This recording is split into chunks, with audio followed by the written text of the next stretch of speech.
Good evening and welcome to News Up with me, Julian Kuruma. Now coming up, Guma Valley Water Company proposes a 180% increase in water rate for resident area in the country. The Ministry of Health and Sanitation and partners call on the public to support exclusive breastfeeding for children below 6 months of age. And the Office of National Security (ONS), the Ministries of Local Government and Internal Affairs engage conflicting parties from Kalian and Koneke chiefdoms in the Koinadugu and Tonkolili district, respectively, in a peace talk. Now, as always, these and more stories lined up in the edition of News Hour, but first, let's go for our Corona preventive message. You see where them people here wear the mask and fine? Well, now so you say for wear your mask. Cover your nose and you must all time where you dey near other person.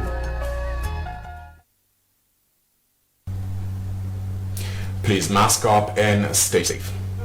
The Guma Valley Water Company has proposed increasing new water rate for resident areas in the country from 2,500 leones to 7,000 leones, a 180% increase. The proposed rate was announced during a public hearing organized by the Electricity, Water and Regulatory Commission for Guma Valley Water Company on the tariff application. According to the company, the goal of the increment was to provide access to safe, affordable and sustainable water for all by 2030. Jonathan Turner reports. In its public hearing, Guma Valley Water Company disclosed that the proposed increase in tariff is provisional and that it is a form of cost recovery meant to break even the cost of providing water to communities, adding that the last time Guma increased the tariff was in 2016, which was the 2,500 leones water rate for residential areas. The proposed water rate is 7,000 leones every time 6.4 cubic meters of water is consumed. The reason for the 1.89 increase, Managing Director Mada Kapingi said, was to make sure that Guma provides service for at least 4 days per week and see to it that service is extended to the poor communities and at the same time provide the necessary chemicals and improve the infrastructure. The general manager noted that over the years, it has been very difficult for government to fully support the operations of the company, but yet they are still making sure that they increase access to water supply, improve revenue collection, and improve customer satisfaction. You have to take all these things into consideration to correct the system. If the utility is not recovering sufficient funds to run the services, trust me, the service will.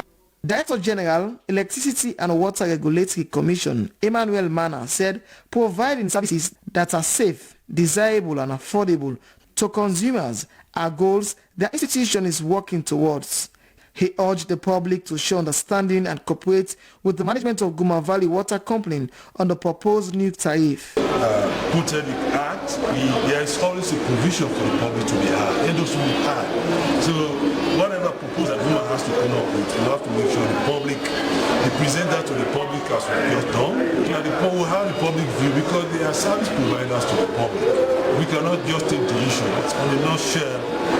What we've done here today is really very interesting, very open and very transparent, which is really what the regulators do.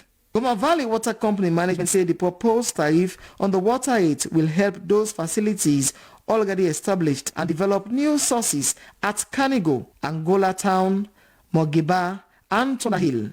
As a result, new storage facilities will have to be constructed within 3 months. For SLBC News, Jonathan Turner reporting.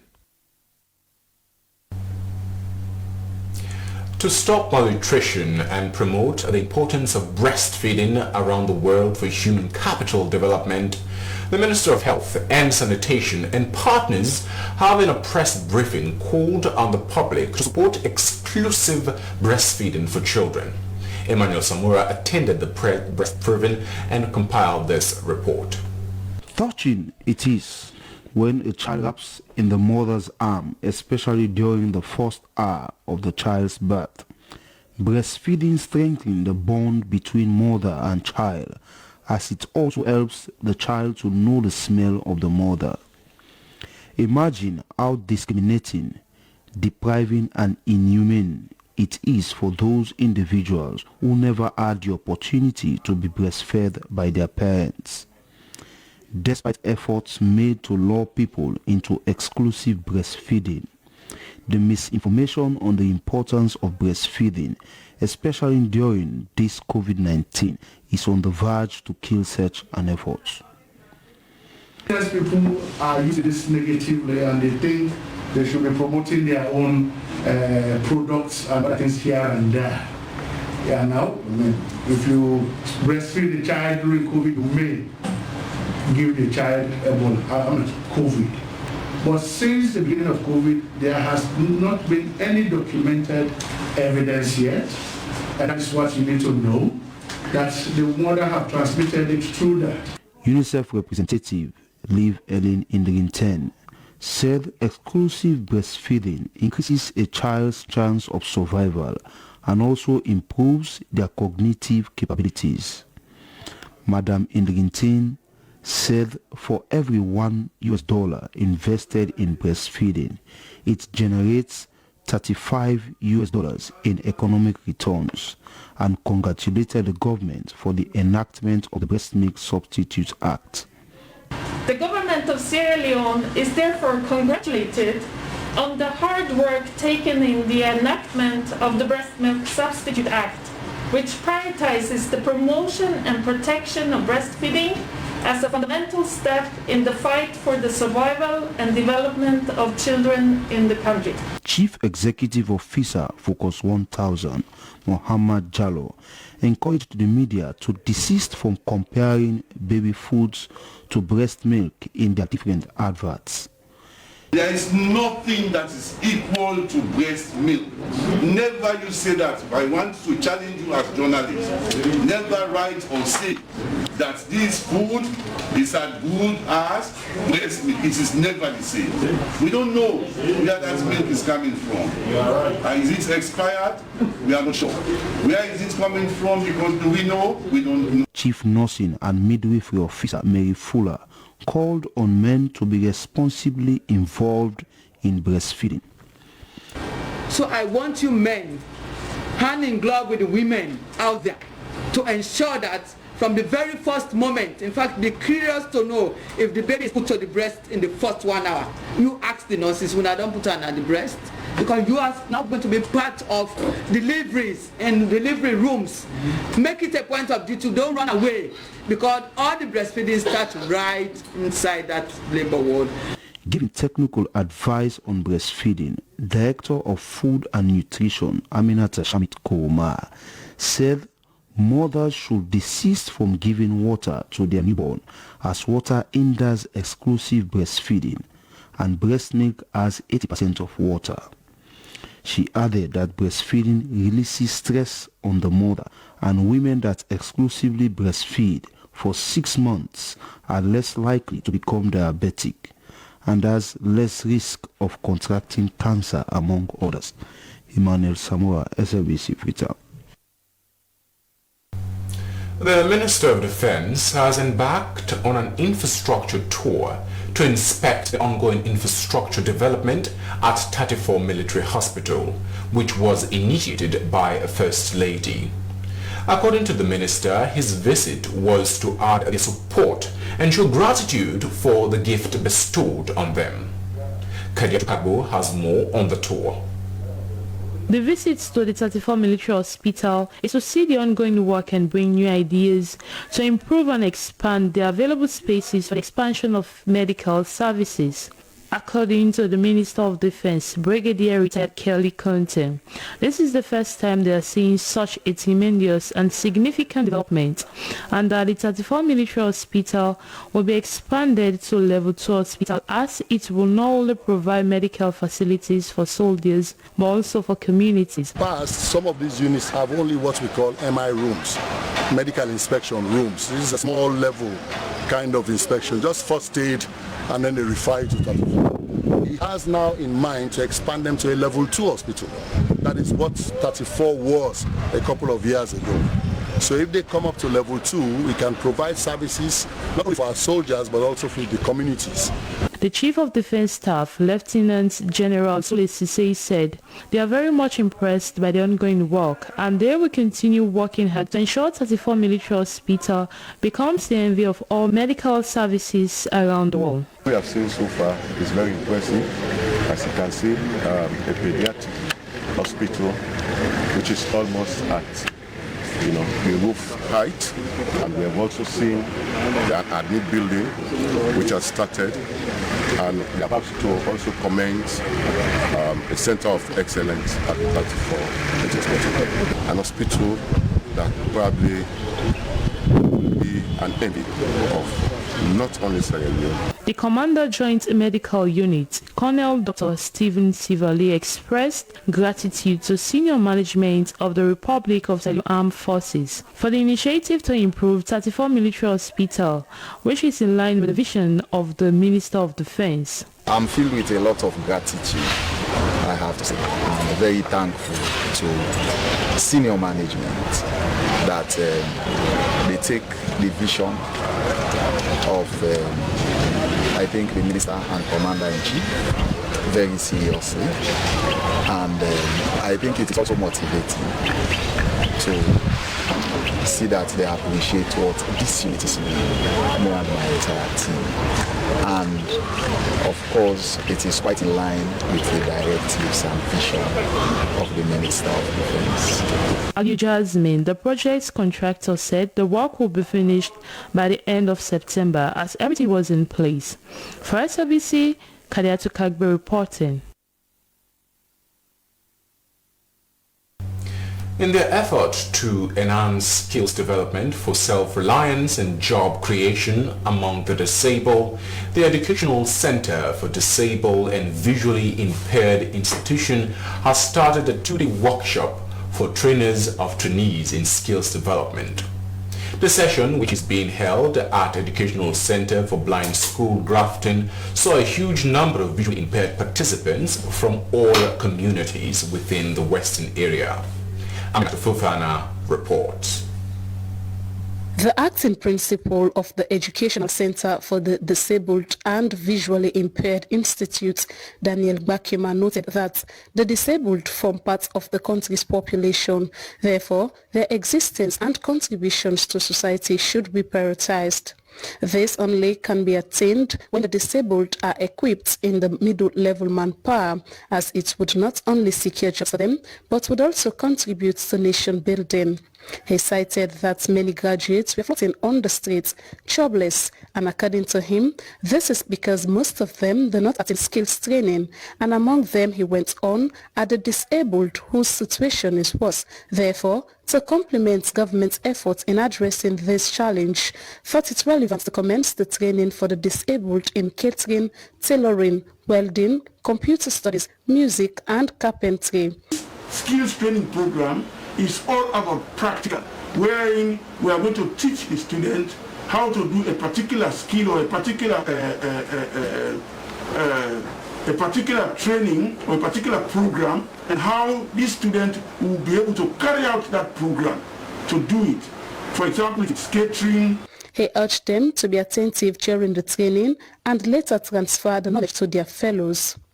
Participants expressed delightfulness to the team from the Educational Center for the Disabled and Visually Impaired for their thoughts to train them, noting that most of them have been yearning for skills training of this kind, but because the opportunities were limited, they were unable to do so.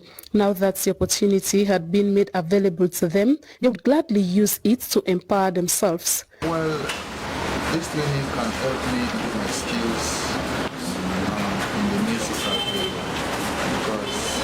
like music so much, so that is why I just choose music. And a question because I'm first always for me for this training as a disabled. I am very happy to be part of the training. After, I will open a computer school on the importance of computer science to attain knowledge in different workplaces. The training, I will let me say for open a small service. Trainings of such nature would also be visible in other parts of the Western area. SLBC News, Aminata Fofana. To address the serious problem of maternal mortality and teenage pregnancy among women and girls in the country, Marie Stopes Sierra Leone has launched their third annual rain season Cover Close and the upgraded contact center. The campaign was aimed at ensuring that women and girls give birth by choice and not by chance, and that they should be given the opportunity to choose a contraceptive of their preference. Jonathan Turner reports. Teenage pregnancy is not an uncommon phenomenon, but it is the rate of teenage pregnancy within a country that turns into a crisis. My Stop Sierra Leone states that family planning is not a privilege but a basic human right, and by enabling women, particularly the most disadvantaged and hardest to reach, to make informed choices about the number, timing and spacing of their children, they help them exercise that right.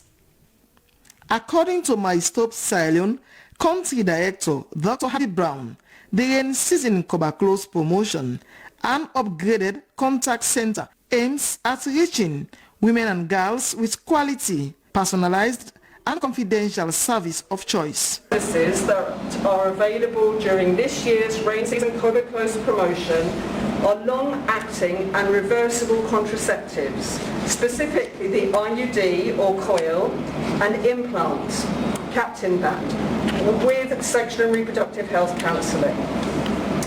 Our mobile outreach teams will also provide free testing and treatment for sexually transmitted infections. The upgraded contact center includes an automated data system to improve access to high-quality, confidential information and refers for users calling the toll line 3535 available on all mobile networks across the country. We all know now that information communication technology and telecom is ruling the world. We cannot be here and cannot talk about telemedicine or telehealth. Relating to CT simply focuses on telehealth. That means you could be in your village, you could be in your house, and then get through to whatever shortcut they will have put together. Once you communicate with them, then the relevant services for family planning and contraceptives will be given to you.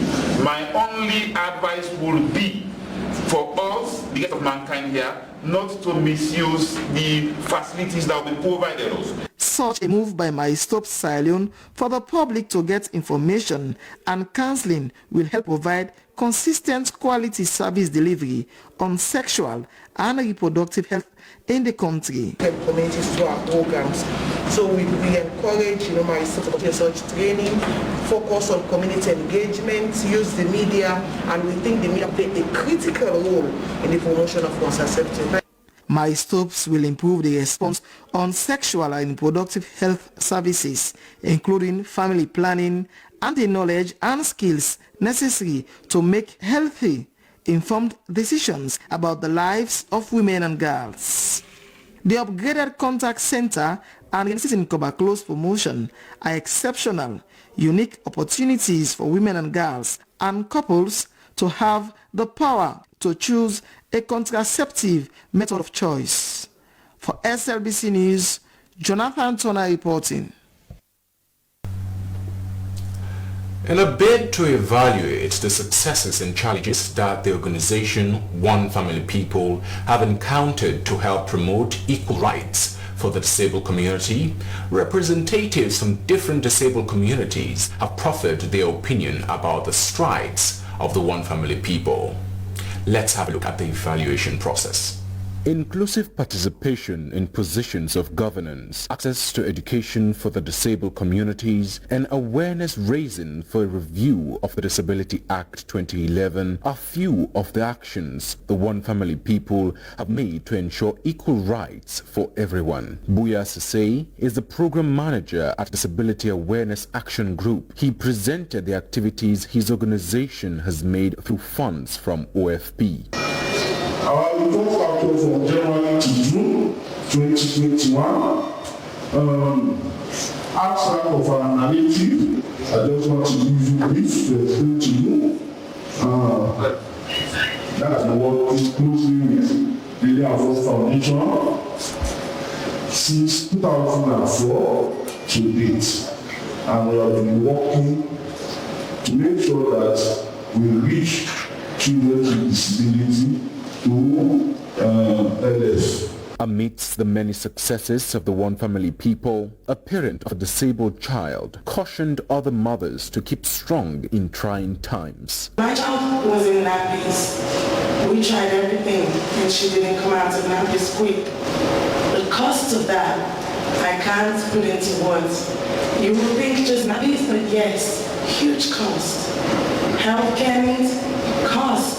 In England, where the healthcare was free for a child her age at the time, there was still added cost. Anything I needed help with, I had to pay someone to watch her for me to go through. These are all costs that people don't see.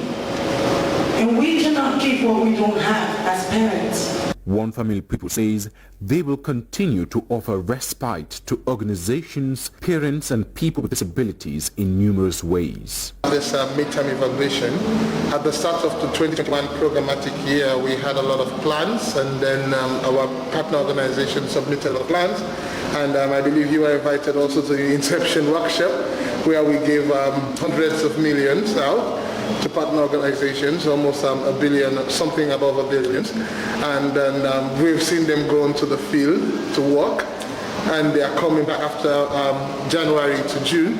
We want to know what they have done, how they have done it, and see the areas where they had successes, the areas where they had challenges, and also examine the opportunities that arise during the last 6 months. One Family people also commended the efforts of the Ministry of Social Welfare, as they have been pivotal in providing support to persons with disabilities during the pandemic. Julian Koroma, SLBC News.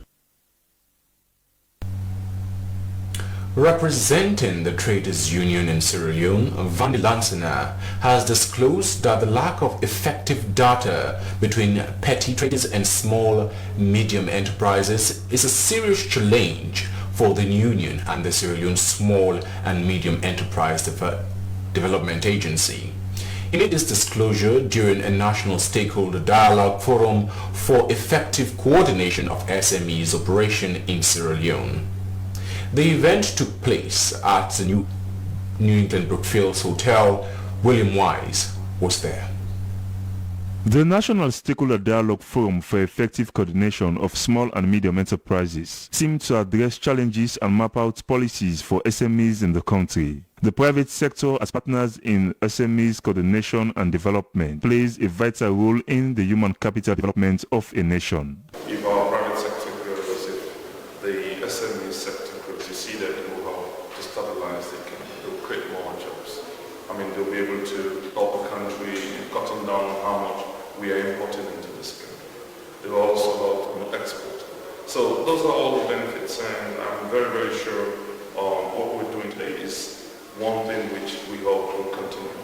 And the more SMEs we have to engage in various sectors, we have SMEs in tourism, we have SMEs in agriculture, agro-processing, SMEs in a number of activities, even in the services sector. It is believed that if appropriate coordination is effective and maintained between government, the private sector and SMEs, difficulty in accessing loans is expected to be a thing of the past.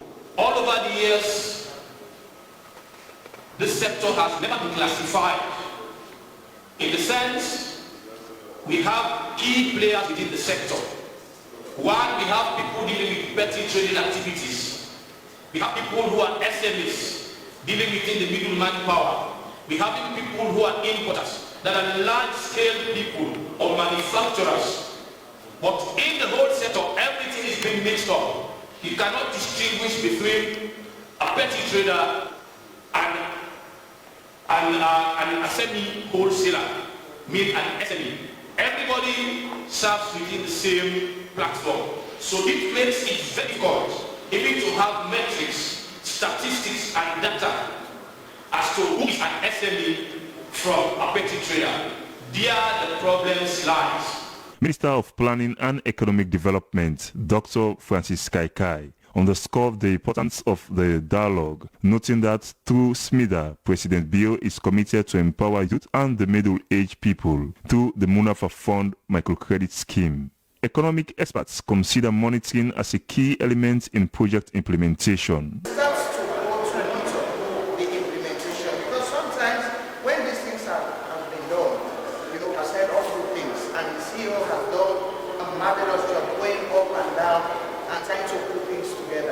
But the implementation sometimes is poor because there is no supervision. And that is our role as MPs. The oversight, we have to do some supervision. Oversight, we go there and see whether what they have been doing or what they have said to us in the report or what we have done here is going to be implemented. SMEDA is a government agency responsible for coordinating SMEs' activities in Sierra Leone, established by an Act of Parliament in 2016 in a bid to promote a conducive and effective environment, including an efficient and effective service delivery network, in order to empower and develop small and medium enterprises for growth, productivity, competitiveness in Sierra Leone. At the end of the dialogue, it is expected that a strengthened partnership and coordination between the private sector and small and medium enterprises will be visible. SLBC News in Freetown, William Wise reporting. As a way of rebranding and reforming the media in Sierra Leone through re-engineering of new curricula, the Mass Communications Department, Frobe College, University of Sierra Leone, together with Media Reform Coordinating Group, has conducted a second retreat review of the journalism, media and communication curriculum. Emmanuel Samura witnessed the opening and compiled this report. If the fourth estate of any country should thrive and cross boundaries, then it should be built on a very strong foundation that resonates with contemporary trends, for which these erudite media experts are gathered to carve a new curriculum for the media that resonates currently. The Media Reform Coordinating Group was very pleased with the Mass Communications Department's drive to review and rebrand their aged-old curriculum. As MRCG, we are happy that one of the members that set up the secretariat, which is MRCG, one of the members, the Mass Department, is taking the lead in supporting media development in Sierra Leone. The process of reviewing the curriculum, Head of Department of Mass Communications Department, FBC, Dr. William James said, commenced 2 years ago when they suggested the department should become a faculty. She informed our audience that they proposed 4 departments to the university, which are journalism and media studies, communication and public relations, and library studies. But creative multimedia was put on hold because of the limited resources. The curriculum review, Dr. James said, will be one that will resonate with current trends because they intend to bring professionals in the job market to make their input. We don't want to have a curriculum that will not be usable in the job market, that when we produce our students at the end of the day, they don't get to, they're not the kind of material that the job market is looking for. So we want to ensure that we tailor our curriculum to fit the job market. Giving technical advice on the review process, Chairman, University of Sierra Leone Curriculum Committee, Professor Alison Sise, guided the experts on the steps a proposed program goes through in tandem with the university's vision before it could be implemented. He urged them to carve the courses in a way that will prepare students for the job market. Put together a program and let the experts, calling several experts in the field to judge the program. That's one way of assessment. The newspaper industry in Sierra Leone, why don't you get some of these students to look at all the newspapers that produce? What advice would you give these folks if you are given the task of monitoring a newspaper publication? That would be more realistic than asking a student to write a thesis. It just goes out and copy. Academic advising that would enable students to make right choices and progress well was one major area Professor Cisse stressed upon. He also advised that an implementation plan should be created for the review to be successful, and told the experts not to be in a haste to implement the curriculum, but rather ensure they have all they need to commence such programs. Emmanuel Samuel, SLBC, Freetown. If perhaps you're just tuning in, welcome to News Hour with me, Julian Karoma. Still to come, the Justice Sector Coordinating Office launches its first communication strategy and website for 2021 to 2025 cycle. And the Sierra Leone Roads Authority and the National Authorizing Office visits the ongoing Magbelik Bridge project along the Masheka-Rugbiri Junction Highway and receive good indication of its completion by the end of this year. This story and more coming up soon. Keep watching.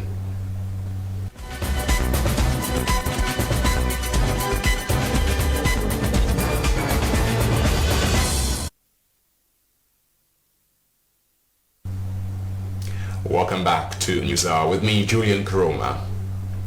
The Justice Sector Coordinating Office has been championing whole criminal justice reforms in Sierra Leone since early 2007. 14 years later, expeditious criminal justice is gradually being brought to reality in the country. But in a bid to further advance access to its work, the Justice Sector Coordinating Office has launched its first communication strategy for the 2021 to 2025 cycle and website. This comes at a time when the Justice Sector Office has begun accelerating Goal 16 of the Sustainable Development Goals. Victor Jones tells us more.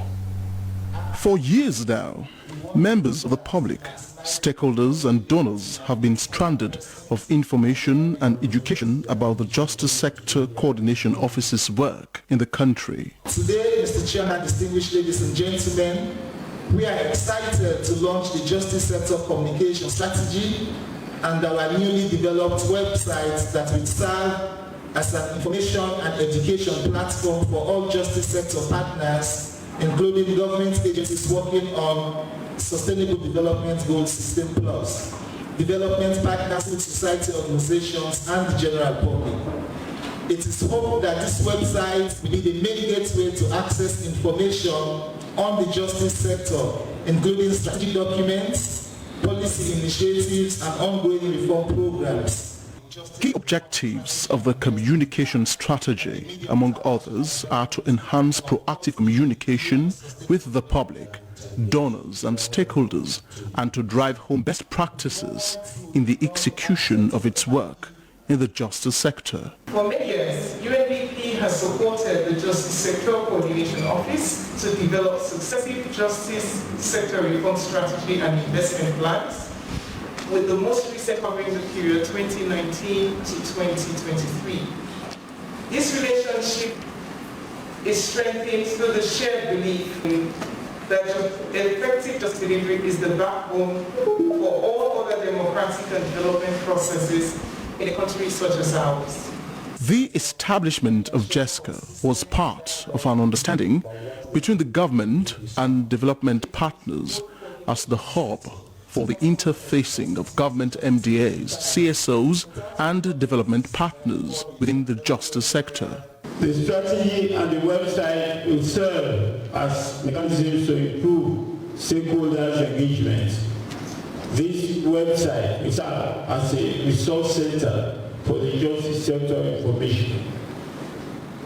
Let me likewise reassure all of the government's unwavering commitment to promoting an inclusive and accountable justice sector mechanism that aim to increase public confidence and trust in justice service delivery.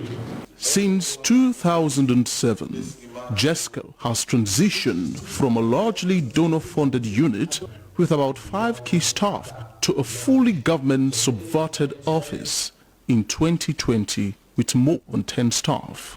JESCO believes that the launch of the web portal and communication strategy will enhance unlimited access to speedy justice for all in Sierra Leone. SLBC News, Victor Jones. The Sierra Leone Roads Authority and the National Authorizing Office have visited the ongoing Magbele Bridge project along the Mashika-Rukbili Junction Highway. The purpose of the visit was to monitor the completed concrete reinforcement and the pedestrian handrail work which is ongoing. The bridge is expected to be finished in December and will be open for traffic use by January. Mohamed Ali went along with the team in our reports. The new Magbele Bridge is part of the EU-funded Moyamba Junction Road and Bridges project. The bridge has 2 lanes with a 163-meter steel girders and a reinforced concrete deck bridge spanning over the River Rokel. The visit by the Sierra Leone Roads Authority and the National Authorizing Office is to assess the concrete deck work which has been completed over the River Rokel. According to the resident engineer Alimo Damna, the team has completed the reinforcement laying and placing of concrete on deck as they will fill the beam after the rains. The approach roads to the bridge will be 627 meters long and 10.8 meters wide. The remaining status, for example, let me say 87% we have completed. So the remaining activities are only 30%. So the remaining activity mainly we categorize them into 3 major groups. One is the approach road, having finalizing the earthwork, the base and the asphalt. The second category we call it ancillary works, which means for this the guardrail, maybe the traffic signs, road markings, and etc. The third one is just finalizing, especially removal of this coffer dam and rehabilitation of this platform. So that's it. Director National Authorizing Office Ambrose James said the bridge, which is costing over 6 million euros, is part of the Moyamba Junction Road and Bridges project funded under the European Development Fund as part of EU support to the key infrastructure project in Sierra Leone. We are very satisfied. We feel that the government vision, His Excellency continues to talk about how do we get remote communities connected back to cities, how do we ensure that goods and services, health services are reached out to communities that are far out there. And if you see this, it means that it's a major milestone for the government, and it's something that will transform the lives of people across this region. For the Director of Planning, Policy and Research, Van de French, they are blissful over the work on the ground as it will serve the country for over 100 years. For these traders, short development is welcoming for them as it will ease the constraints of single-lane bridge which has posed so many problems for people using it. For Suleiman Kabia, a trader along the Mashaka-Robere Junction Highway, he called on the workers for the creation of car park as the new bridge will increase their economic activity. He said with the new bridge they will be safe from accidents prone to the previous single lane which had caused the death of his younger sister who was a trader along the road. Vehicles sometimes destroy our goods and do other things, but the new bridge with 2 lanes will ease our problems. The Mabele Bridge work started on the 9th April 2018 with topographic and geotechnical investigations. The work is expected to be finished by the end of December and it will be open to traffic use by January. This new double-lane bridge will connect regions, districts and communities. It will facilitate easy flow of goods and services, reduce accidents and cut on travel time. For SLBC, Mohamed Lamy reporting. The High Court Division of the Anti-Corruption Commission has fined former chairperson of the Board of Trustees of the National Social Security and Insurance Trust, Nasset, 50 million leones after she was convicted of 3 counts of various charges relating to corruption. Yebu Kamara was originally charged alongside the late Director General of Nasset, Joseph Saidu Mans, with 6 counts ranging from misappropriation of public funds to breach of public procurement procedures and engaging in project without prior planning. Soyi Ibrahim was in court.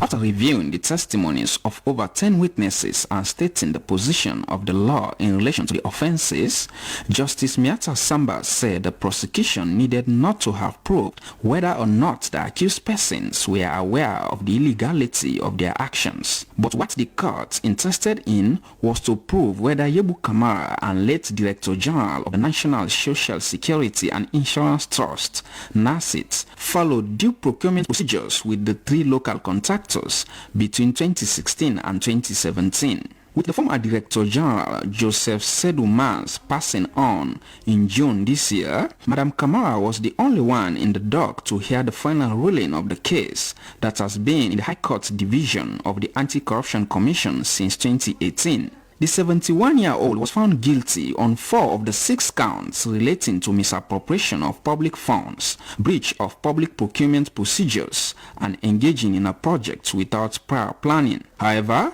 she was cautioned and discharged of all 3 counts and fined only 50 million on count 3, which has to do with misappropriation of public funds. Madam Kamara told the court that she regretted all that happened because, according to her, she was not aware of the proper procurement procedures. According to the particulars of offense, between 2016 and 2017, the 2 persons conspired to misappropriate over 6.5 billion leones. The funds were meant for the SME Nasset Medical Projects, a joint venture special project vehicle that was meant to provide healthcare delivery service system by offering access to quality medical and diagnostic services in Sierra Leone. SLBC News, Soyi Ibrahim reporting.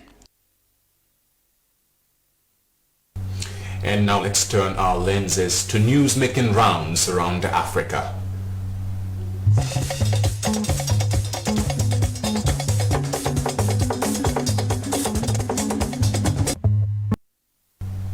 With Senegal in the grip of a deadly 3rd wave of COVID-19, cemeteries in the capital Dakar are contending with a surge of burials. The largest cemetery in Dakar, Youf, is handling 3 times more burial than normal, while the Christian Saint Lazare Cemetery is seeing as many burials in one day as it usually would in 1 week. Former South African President Jacob Zuma will be allowed out of prison to appear in person before the Commission of Inquiry on State Capture. Zuma is expected to appear at a hearing to be conducted in open court at the High Court in Pietermaritzburg.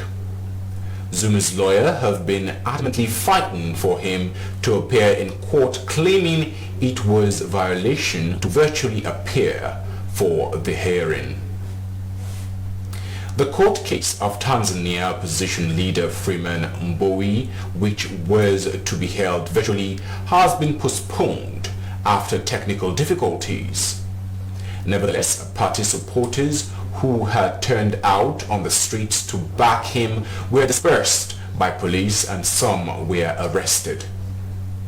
Mr. Mbowi has been charged with terror-related crimes. He was arrested ahead of planned meetings to discuss constitutional reforms. And now that concludes news going round around Africa. Let's now go over to our entertainment desk for more update.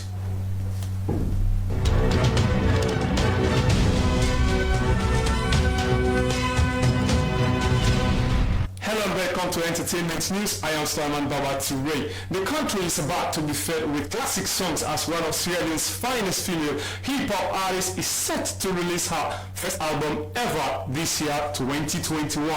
After releasing several freestyles and singles, Natasha, now Swadu, is finally dropping her Freetown the Recite album next week, and this album has lots of international featuring. For more detail, let's get this report. Swadu Natasha Berkeley, popularly known as Natasha, is one of Sierra Leone's toughest female rappers based in the United States who has been doing great in the entertainment industry to fly the green, white and blue. The one-time Miss Sierra Leone and Miss Universe contender has alerted her fans and Sierra Leoneans on her social media platforms about her album dropping sometimes next week. Natasha, who has now decided to use her first name Swadu, released her first single Tonong in 2020 featuring a Sierra Leonean rapper and producer Sheikh Kagbo. Swadu also released a single titled Freetown, which went viral, seeing different artists doing their own challenges. After so many freestyles and singles, Swadu is finally dropping her first album. According to her write-up to the entertainment desk, there will be 13 tracks in the album in which she featured Nigerian artists like Timaya, Bakwela, Magneto, Ice Prince and Juvies. Swadu said the album is called Freetown the Recite because every track is an ingredient to put Sierra Leone on the map. Great moves, Natasha. We can't wait to dance to the classic songs in this album. Now for international news. Rihanna is officially a billionaire according to Forbes. The magazine estimated that the 33-year-old pop star net worth is $1.7 billion, and Rihanna becoming a billionaire is connected to her music career, her makeup brand, and her lingerie line. This designation makes her the wealthiest female musician and the second richest woman in entertainment behind Oprah Winfrey. Forbes estimated that Rihanna's makeup brand Fenty Beauty alone is worth $2.8 billion. It's like a newborn, so you have to nourish it and be hands-on, and I've been really excited. Can't believe it happened that quickly. We've been working on it for years. Since the news broke out, Rihanna has received so many congratulations posts on different social media platforms from fans all over the world. From the entertainment desk, we say congratulations to the pop star Rihanna. Well, that's all we have for entertainment news. I am Salman Baba Toure. Thanks for being with us.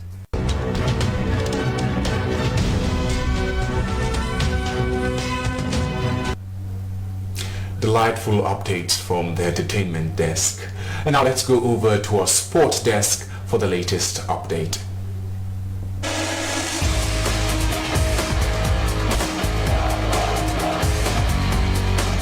Hello and welcome to Sports Update News Hour.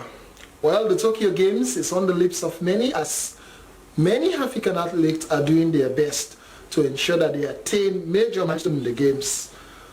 Upon the completion, the world will see the Paralympic Games for disabled athletes. Well, for Sierra Leone, they've been organizing themselves in such a way that they will have a better representation. The Secretary General, Alexander Tula, tells us more about Sierra Leone's preparation ahead of the Paralympic Games in Japan. I think what we've tried to do is to put our team together and try to see how we'll be able to represent Sierra Leone. And as you know, Abdul, the issue with Paralympic is that we're still pushing to ensure that we get the kind of recognition we are expecting in Sierra Leone. Because what has been happening in the country is that most of the time people are focusing much more on the able sports and they are forgetting about the disabled sports. But we are not relenting, and we've been trying our best to ensure that we do our own bits to ensure that people get us to be able to get disabled athletes to get themselves into bigger competitions.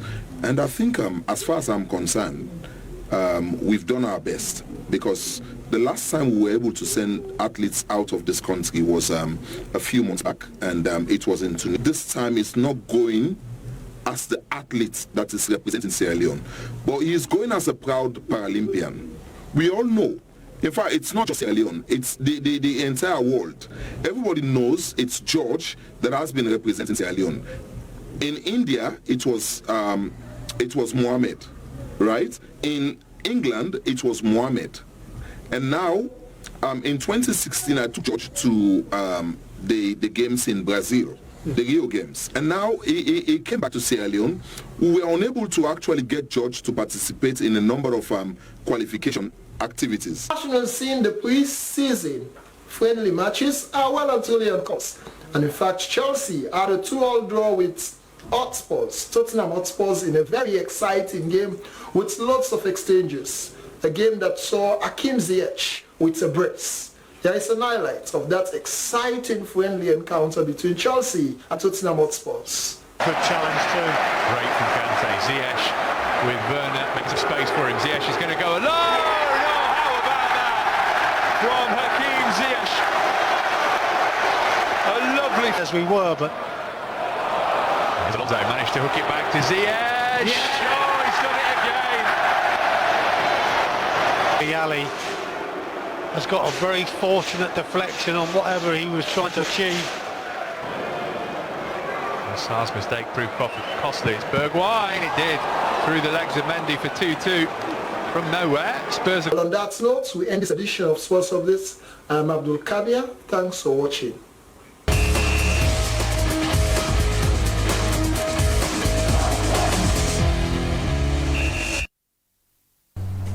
And now, to end the news, the main points again. The Guma Valley Water Company proposes a 180% increase in water rates for residential areas in the country. The Ministry of Health and Sanitation and partners call on the public to support exclusive breastfeeding for children below 6 months. An Office of National Security, ONS, and Ministries of Local Government and Internal Affairs engage conflicting parties from Kalian and Konike chiefdoms in Koinodugu and Tonkolili district respectively in a peace talk. Abundant thanks for having us. I have been your presenter, Julian Kuroma. Good night.